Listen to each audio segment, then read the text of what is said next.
OMG, it's been like a really long time since we uploaded a video. Life comes at you fast, especially with multiple simultaneous projects at work and adopting a new husky puppy into the family. And speaking of it coming at you fast, what do you know about rapid infusion? Do you use it?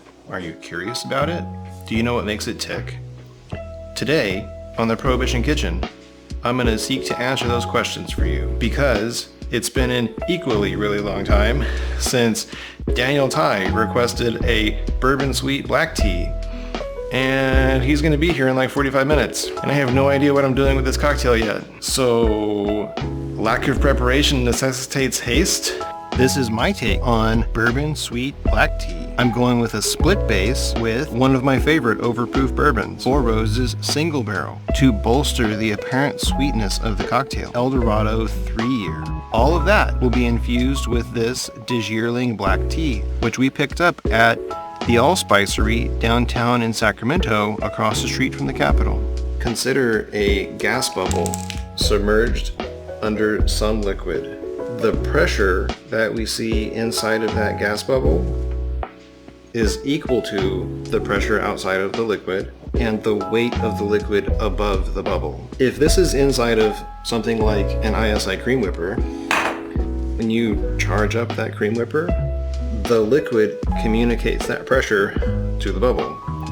And the effect is that the bubble shrinks. How does this impact rapid infusion? Basically, any natural material that you're going to want to infuse into any liquid that you're going to want to consume contains included pockets of gas.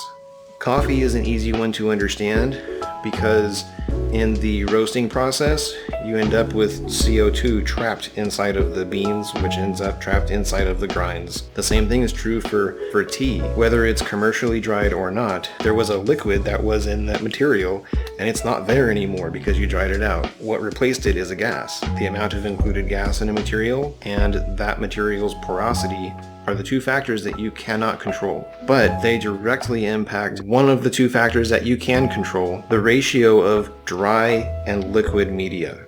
And that's also something that's impossible to tell you. You have to make something that looks right and taste it. The good news is that the acceptable range of your dry media to liquid ratio is huge. The other thing that is within your control is really dictated by the technique. Maximum pressure is not what you're chasing. What you want is pressure oscillation. Rapid ramp up and a rapid ramp down. Charge it up and discharge it rapidly and numerous times.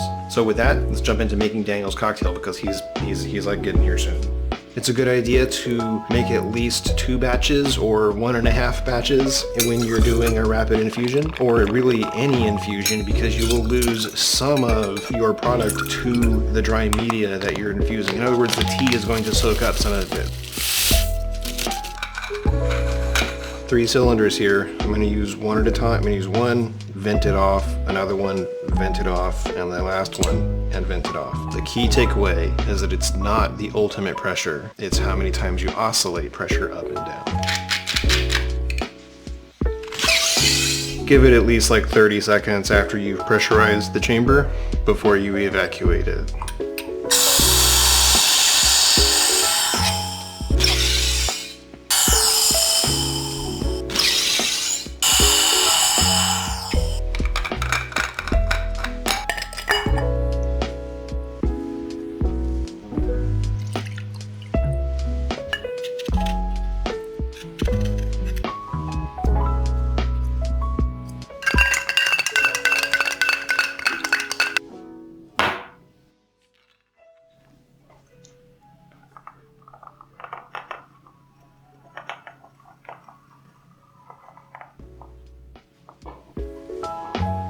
It's a refreshing take on bourbon.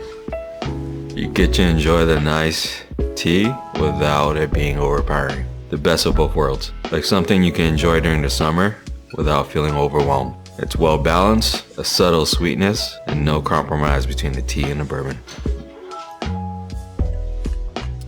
Cheers.